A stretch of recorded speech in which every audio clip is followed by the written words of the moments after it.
타인에게 흔들리지 않고 자신을 돌보는 법.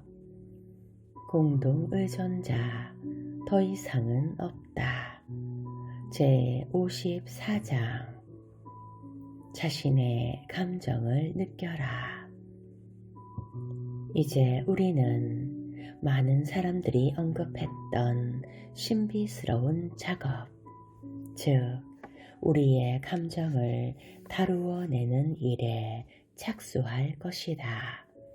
우리의 감정에 적절하게 반응한다. 그 감정에 따라오는 생각을 살피고 억누르려고 하거나 수정하려 하지 말고 생각을 받아들인다.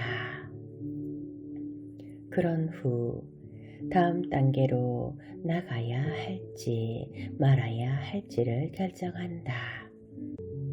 이 단계는 우리가 판단한 것을 수행하는 곳이고 우리의 도덕률이 작동하는 곳이다.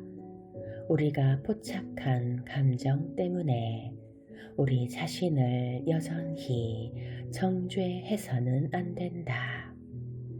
만약 우리가 하고자 한다면 우리는 자신의 감정과 그것에 동반되는 생각에 대해 우리가 하고 싶은 것을 결정한다. 그 상황을 평가하고 우리의 도덕률과 자기 보호라는 새로운 목적에 따라 우리의 행동을 선택한다. 우리가 해결해야 할 또 다른 문제는 없는가? 우리의 생각이 기본에서 벗어나지는 않았는가? 우리는 자신에게 떠오른 파괴적인 생각의 유형들을 바로 잡아야 할지도 모른다. 예를 들어 차가 고장나서 너무나 걱정되고 슬픕니다. 정말 죽고 싶습니다.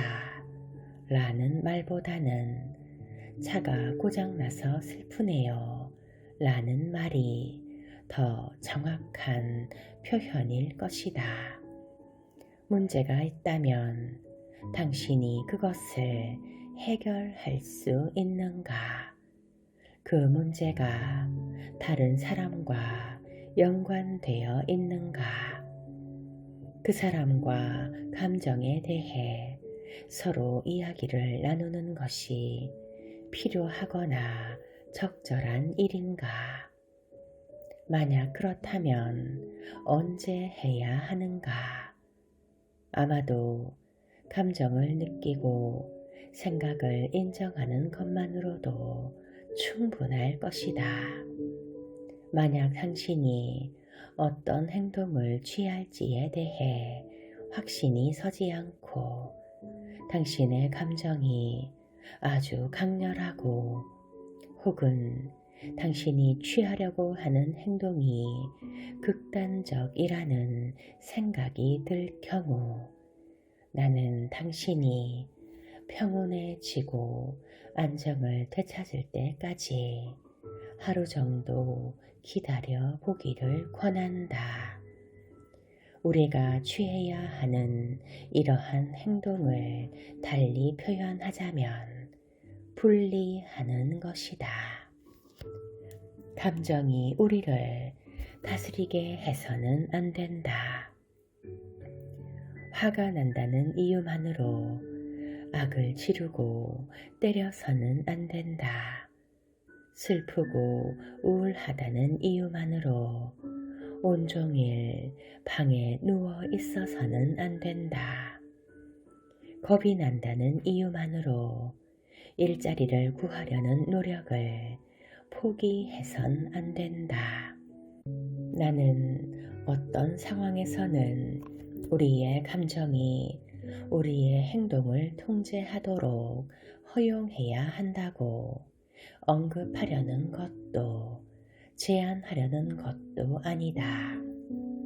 내가 말하려고 하는 것은 그 반대다. 만약 우리가 우리의 감정을 느끼지 못하고 책임감 있게 다루지 못한다면 그 감정이 우리를 통제할 것이다. 반대로 우리가 우리의 감정을 적절하게 다루고 있다면 우리는 그 감정을 우리의 지성과 이성, 도덕과 윤리적 행동의 원칙에 복종하게 할 수 있다. 자신의 감정에 대해 우리가 적절하게 반응한다는 것은 또한 우리의 감정을 책임져야 하는 의무가 우리에게 있음을 의미한다. 각 사람의 감정은 그 개인의 것이다. 어느 누구도 누군가를 느끼게 만들 수 없다. 우리가 아무리 자신의 감정에 대한 책임이 다른 사람에게 있다고 주장할지라도 우리 자신 외에 어느 누구도 자신의 감정에 대해 긍정적으로 책임질 수 없다. 다른 사람이 우리가 어떤 감정을 느끼도록 거둘 수는 있겠지만 그런 감정을 우리가 느끼도록 만들 수는 없다. 다른 사람도 우리가 감정을 느끼는 방식을 변화시킬 수 없다. 오직 우리만이 그 일을 할 수 있다. 다른 사람의 감정에 대해 배려하기로 마음을 먹었다면 그 일을 실행하는 것은 우리의 몫이지만 우리가 그들의 감정까지 책임질 수는 없다. 책임 있는 사람은 때때로 다른 사람의 감정을 적절하게 배려한다. 그러나 대부분의 공동 의존자는 그 일을 너무 지나치게 하려는 경향이 있다.